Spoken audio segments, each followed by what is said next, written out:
A lot of things within me have changed over the years, but in a way I've always managed to stay the exact same. From a young age, my family knew I would always be something special. So as time went on, I carried myself as such. Now I know my story is different, and I know my story might be difficult to understand for most. I also know my story will encourage many across the world going through their life journeys. Prime Example is more than just the title of my brand. I am Prime Example. You are Prime Example. Throughout the course of my life, I found myself being a prime example, or what most may call a role model of what you should do in life. But not one person on this earth is perfect. I've also had my fair share of moments where I've been a prime example of what not to do in life as well, and I can't deny that.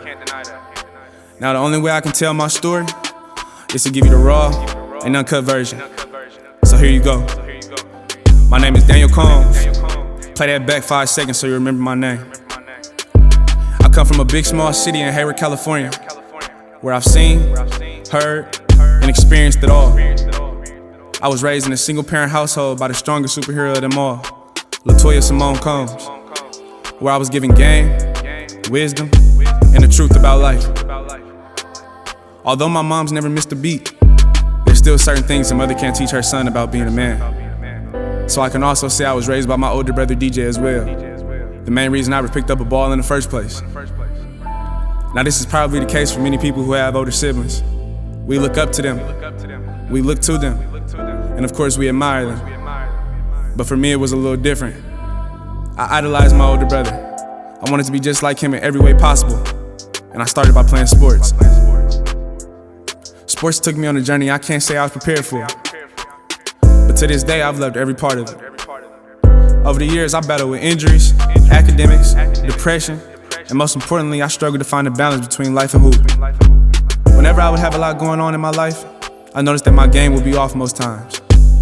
See, I didn't necessarily understand how to cope with the changes that were occurring, but as always my mom would tell me to talk to God and let him know how I was feeling, so I did just that. My number one goal for this project is to save someone's life who feels as if they're the only ones fighting an uphill battle, or to give someone that extra push to fight for whatever they believe in. On this episode, I'll show you all exactly where I come from, where I get my swag, my confidence, my character, as well as showing you what I've had the opportunity to experience. Prime example.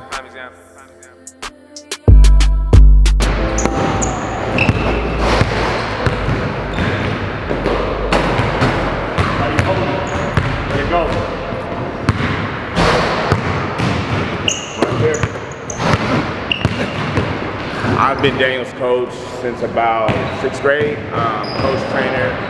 We started out with the East Bay Nets, and we just continue to stay, connected ever since. I see a way greater maturity in Daniel now. His focus when he's working out, his attention to detail, and he asks us a lot of questions. When he was a little younger, I thought he relied a lot more on his, just athletic ability, his size. But now he's building his skill and he's working his butt off. One of the things about Daniel is in becoming a man, it's always owning where you're at in life and your responsibility with that. And I felt like the greatest maturation with Daniel is the fact that he owns where he's at in life, owns his place and why he's where he's at in life, and he's continuing to move forward and grow in a great way.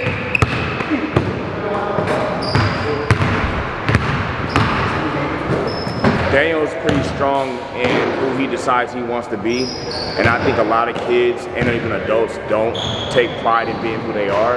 I believe Daniel has a great sense of who he is and is proud of being who he is. So I definitely say that's one of the things that I've taken from him. Daniel D. Combs, that's my little cousin. Claim he big cousin because he, feel me, but that's little cousin. He been the same since he's been growing up, just solid, humble individual, always, you feel me, stayed down. A little cocky, but he ain't gonna admit that, you feel me, we all a little cocky. Get involved in sports, you feel me, kind of like made him settle down, feel me, like not really be like, you feel me, wild child. And just off who he was, his motivation and how he carried himself, you feel me, it made him elevate to a different, I wouldn't say different person, but it elevated him into the person he is today. Working out the arm, you feel me, getting the motion back, the nerves. going to the gym, shooting one hand, just doing everything you can just to get back in the court. I ain't seen too many people recover and get back locked in to a situation like that. And for him to, you feel me, flip that switch and just lock right back into ball, like that's honestly that's inspiration. That's amazing. Welcome to Prime Example TV, Series 1, Episode 1, Life and Hoop. We're going to talk about the mental aspect of everything. A lot of people bring awareness to the mental health side of things nowadays, but I want to dabble into a kind of different lane with it. I want to touch a different subject because I'm a young black male that has fought a mental battle, a mental uphill battle, and a lot of people around me have fought mental uphill battles. But at the same time, I am an athlete as well. This first series is about life and hoop. Basically how we find a balance between life and hoop. I'm gonna tell you how I found my balance between life and hoop with my past uphill journey.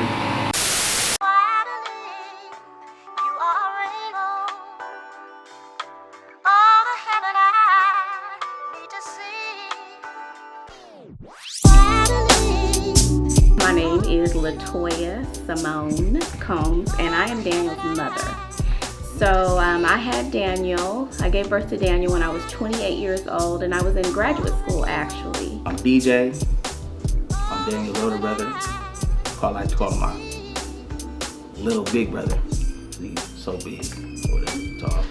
Went to Sacramento State University, and I was pregnant with Daniel, going back and forth to school, driving back and forth to Sacramento from here, from Hayward. He got a lot of things on his plate. He plays basketball.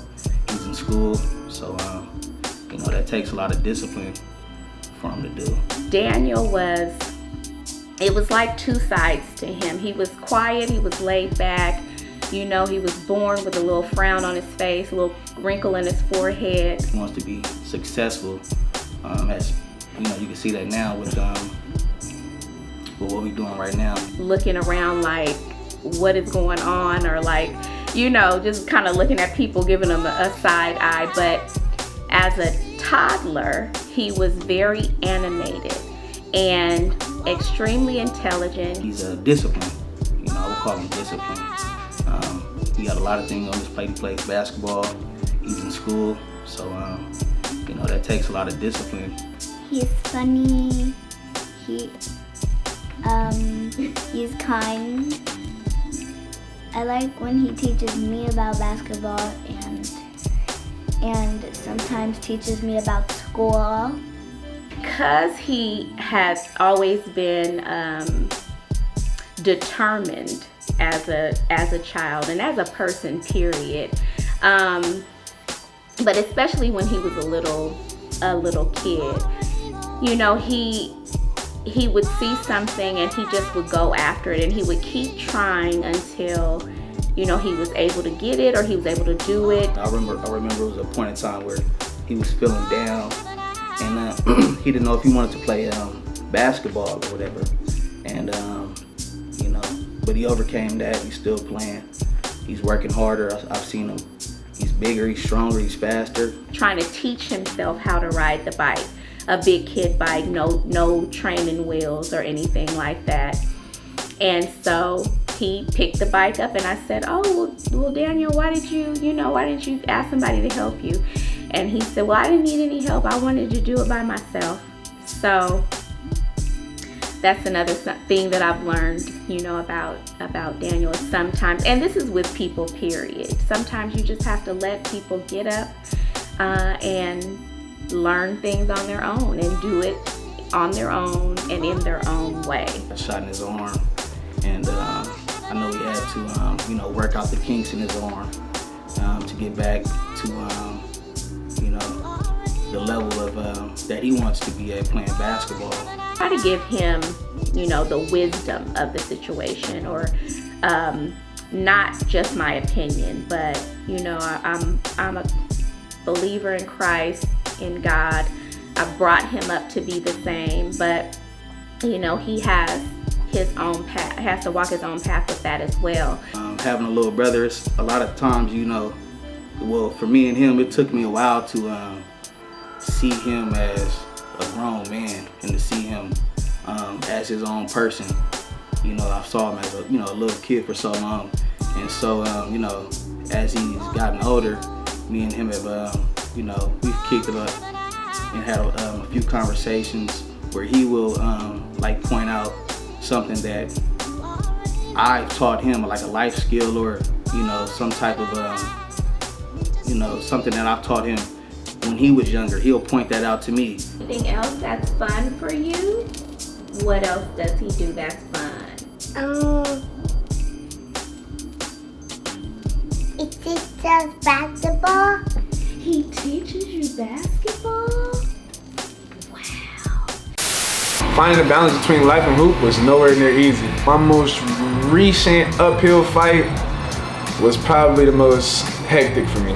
November 2020, I was shot in my arm.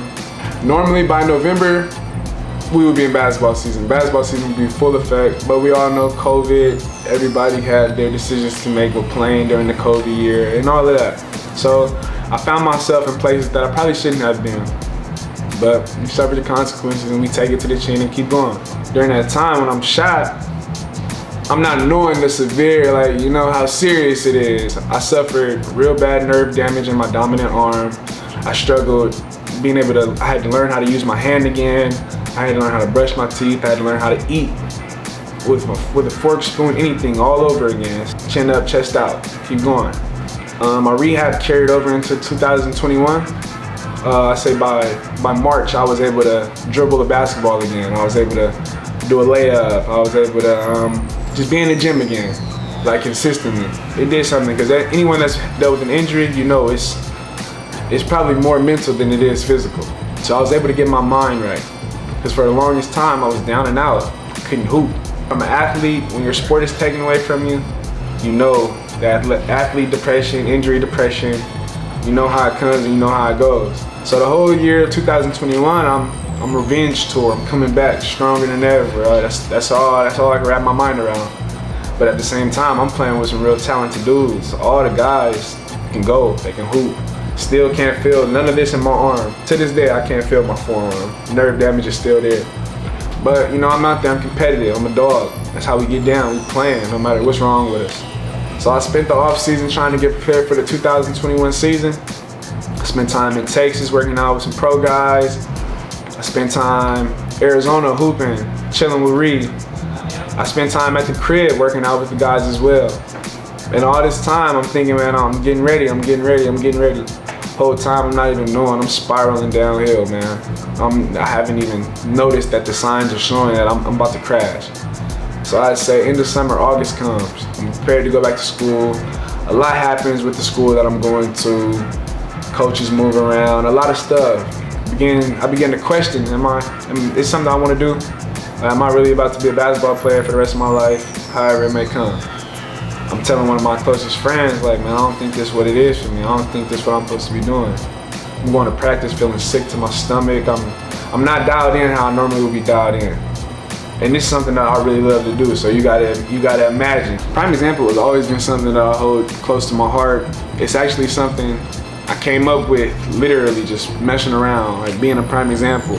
I started hashtagging it under pictures, not knowing that I wanted to build a brand, I wanted to build a company off of it. As time goes on, I'm telling the homies, I'm like, man, prime example, man, you're a prime example, you're a prime example, that's a prime example. Start using it a lot more. So as time went on, and I'm battling what I'm battling through those months of end of 2021, I'm like, man, I gotta do something. I gotta do something different. I promise you, I'm driving to a workout and I'm like, oh. It's like a light bulb go off in my head. My 21st birthday, I started to find logos. I started to create my YouTube page. I started to get my stuff trademarked, my title trademarked, everything. Now I went on a hike for my 21st birthday to find some peace of mind and to walk into the new step that I was about to take for myself. And I began to make a post on Instagram to let everybody know I'm coming. Prime Example TV, coming 2022. I'm gonna end this episode by saying this, man. Not just the cliche version that if I can do it, you can do it. But I truly believe if you put your mind to anything, man, you can do it, man. You really can do it. This is me talking to a lot of you guys. A lot of you guys see me grow up. A lot of you guys see me make dumb decisions. A lot of you see me be a class clown before and surprised how I'm even talking to the camera like this. But man, look, if I can do it, you really can do it, man. Anything you want to pursue in life, anything you want to take on in life, I truly believe, you gotta believe, and I truly believe that you can do it, man. Whether you know me, whether you don't know me from a can of paint, man, allow this video to push you, man. Allow this video to show you, man, anybody from any environment, any walk of life, you guys can do it. You guys can go crazy. Whatever you choose to do, man. Prime Example TV. That's gonna be raw.